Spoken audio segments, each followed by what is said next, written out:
What up, my people, and welcome back to the National Review, powered by Football University. I am your official voice of youth and high school sports. I am Chad Ricardo, and today we got a heck of a show for you. FBU Atlanta lived up to all of the hype, so accordingly, we're going to have a few of the award winners from that camp on the show here today. We're going to speak with the quarterback whisperer, my main man, Tony Ballard. Eric Richards himself is going to present a speech that could possibly change your life, but first, we've had a host of big-time student athletes on the show. Former professional and collegiate athletes as well, but perhaps none bigger than the one that I'm bringing to you today. This young man, All-American Bowl alum, current Georgia Bulldog superstar, is my dude, Mr. Mecole Hardman. Mecole, bro, National Review is a big fan of yours. Thank you very much for joining the review. Appreciate it. I'm glad to be here, my guy. Alright, so follow me for a minute. What I want to do is I want to rewind back to that epic performance you had in the national championship game. You yourself played a phenomenal game, even though it may not have ended up kind of, the way that you may have wanted it to. You had a big time play. What I'm going to ask you to do, bro, is to walk us step by step through that 80-yard touchdown catch that you had in the big game. Well, particularly, I don't know what down it was. I mean, it might have been second or third down, And Bama was good at playing man-to-man on, certain downs. And throughout the game, we was like, if we ever get a chance to get man-to-man with somebody in the slot, we're going to take a shot deep. And going out there, lining up, I looked and I seen I had Tony Brown on me. I was like, oh, he's man. And we checked to a fade right away. The play was an inside fade from the slot. And I just went in. I gave him a quick move inside. Went back out, I just dug for like 10, 15 yards, man. Looked up and I seen the ball coming, and all I had to do was catch it. I caught it, and it was crazy because I thought he was going to tackle me on the sideline. And I got away from that tackle, I scored, and then I was out there celebrating the end zone because I seen the flag. So first I thought that it was getting called back, so I was kind of upset, but I figured it was like a little sideline penalty warning, and overall I was happy when they called it a touchdown. So that's how that play went. So here's the question that some people at home are still asking. Did you step out of bounds? No. The referee said I didn't step out. He called it a touchdown, he reviewed it. I believe it was the closest you can get to being out of bounds, but not being out of bounds. That's what I say. We're here at FBU Atlanta, but you, sir, been a part of the All-American Games family for years now. 2016 All-American Bowl alum. Take me back to that game, that moment, that experience. What was that like? Man, just the experience. Eric hit me up and he said, you ever thought about, the Army game? We do big things out there. I'm like, where is it at? He was like, Texas. I said, I ain't never been to Texas. Talked to a couple of guys like Jacob Eason, Derek Brown, them guys, and they was like, yeah, we trying to go out there. And so, they finally, got me to go out there, and I told Eric I'm gonna come out there, and got with them and had a great time out there, great experience, especially with the soldiers out there, just to actually, put on a show for them, because they out there fighting for our freedom all the time, and it was just fun experience going out to Texas and seeing the different things and playing in the dome, and so it was a very, very fun experience. As you know, bro, 7-on-7, a huge topic of discussion. The game is big and it's only getting bigger. Now, when you played in high school, you were obviously excelling at the sport. Shout out to Coach Ballard. Now, from what you've seen at FBU Atlanta, in what ways can the technique, can the training assist the student athlete as they prepare for their own 7-on-7 seasons? Well, with the coaches out here, they big 7-on-7 coaches, like with the national tournaments and stuff. So the stuff they do out here, the drills they do out here, and the advice, the knowledge they give you, it correlates to everything you're going to do outside of this camp. Like, the national 7-on-7 tournaments, or even when you playing back in your high school, you can take this and I know I took a lot of stuff that Tony that taught me and learned from his coaches to my game back in high school. Sometimes you'll get the very experienced coaches to tell you their knowledge or you can learn from. So I definitely learned from a lot of these coaches that I came up with, especially with the FBU and with Tony Ballard and his staff and his crew that he had. And took it to my game in high school and took it to 7-on-7 camps, and I did pretty well for myself. And I think it definitely can help you outside of the camp itself. Yeah, bro, you have obviously done very well for yourself. And that brings us to this. You are, again, one of the top student athletes in the nation. You do it big time on the biggest stage, yet you are here. And you're not just out here signing autographs, bro. You are helping these young men get better. Why is it so important to you to give back to your community? Because, you know, coming from where I'm from, you know, I didn't have nobody to teach me none of this stuff. You know, I had to go get it on my own. You know, I had to go out there myself and, you know, ask questions and ask the stuff that like I needed to know. So with these kids, man, you just want to, you know, just help them out, like stuff that you wish you knew at their age. So you trying to give them what they need to know, so when they get to high school, or if they're already in high school, they can just apply it and, you know, and just expand on it and get better at that and the craft that somebody teaching them. You know, not saying I got the perfect stuff to teach them, but the stuff I know gonna help them do whatever they're gonna do later on in their football career, especially like the 8th graders here, man. You know, you can teach them how to stem, how to release, how to stack on a route, how to break out on a route, and then teaching them that right now, they're just gonna get better at it as they're going through. And then by the time they get as a senior, it's all gonna be gravy. And then they get to college, you know, you ain't gotta really teach them that much. They just gotta go out there and play. Mecole, bro, on behalf of everyone here at FBU, thank you, bro. Yes, sir. Appreciate it. Now I think I just became a bit of a Georgia Bulldog fan. Okay, a lot of people talk about quarterbacks. Most of them have no idea what they're talking about. Coming on the show next, a young man who does. It's the quarterback whisperer. He joins the review. 1, 2, 3, FB, you know! I want to find out how good I am. Yes, sir! If you relax, you get blown out. Let's get it done! Let's get it done! What can you take advantage of right now? Again, come on. I can push myself way beyond what you think. Pressure technique. Bring it back.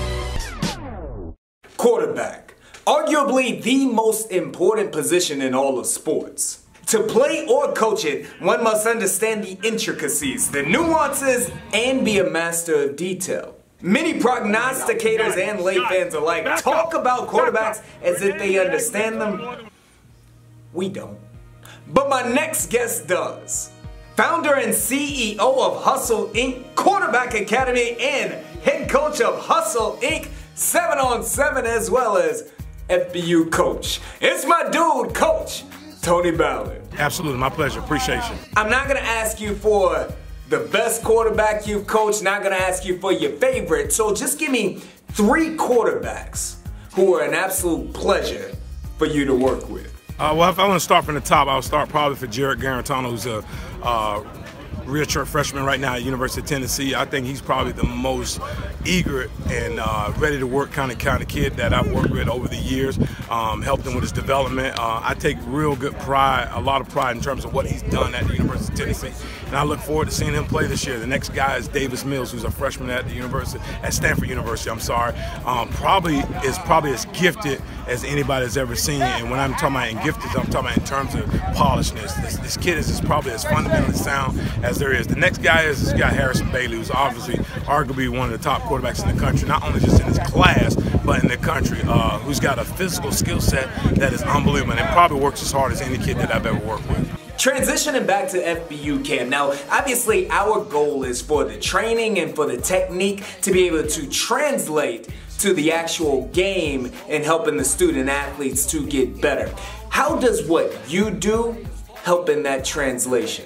I'm big on the small things. I'm big on fundamentals. I'm big on the base of having balance. I think that if you've got base, you got a good base, you got a good balance, that puts you in a situation that you're consistent, which means that you will be accurate with the football. I'm really big on those things, and I like to see that those kids transition those things physically and now mentally retain it and put it to use on the field.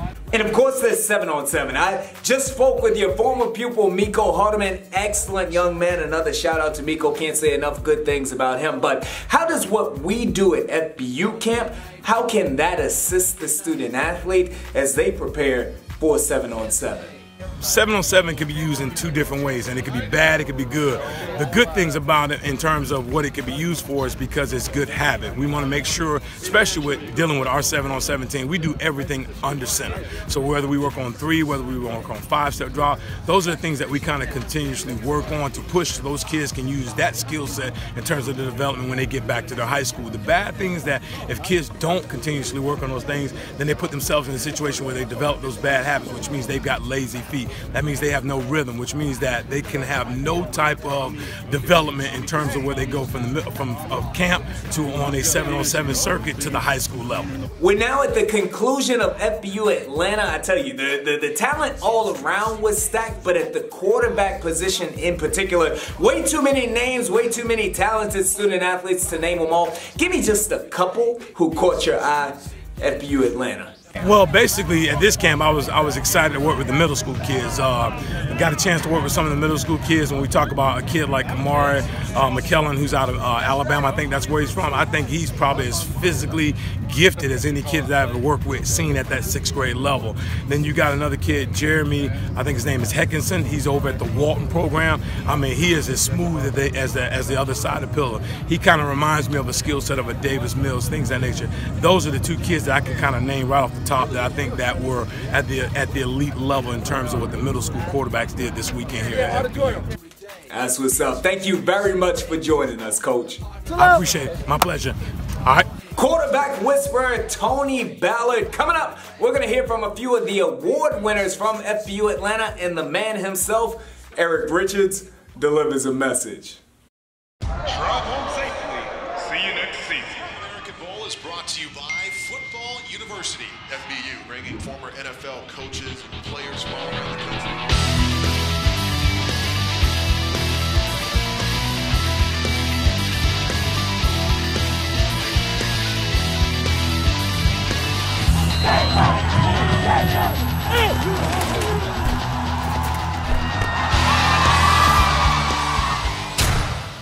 To say that FBU Atlanta was filled with talent would be an understatement, bro.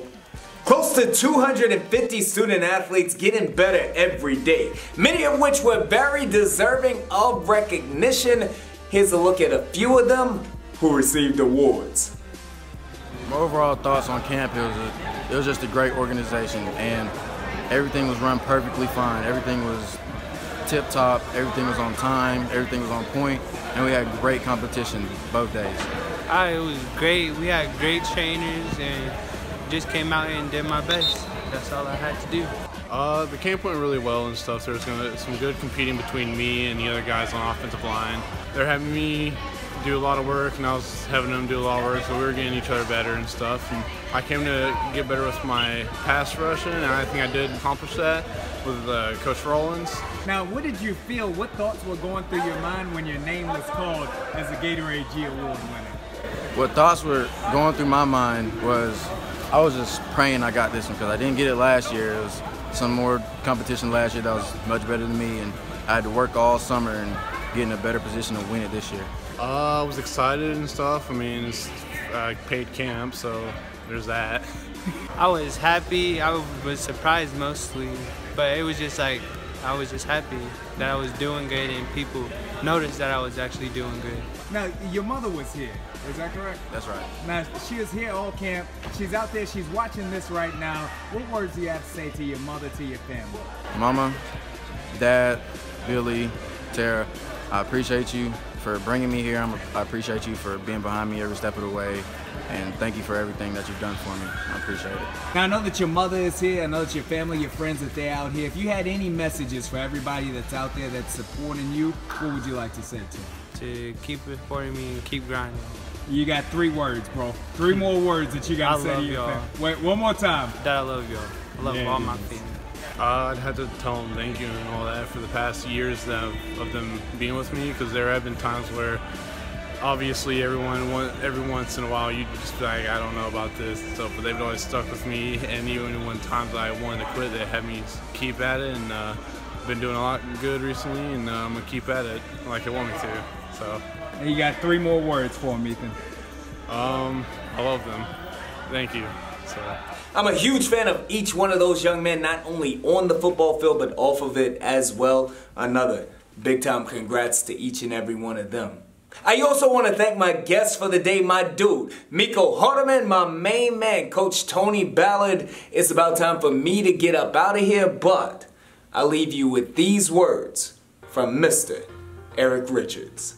Happy birthday, Mommy. Thank you, right? Thank you.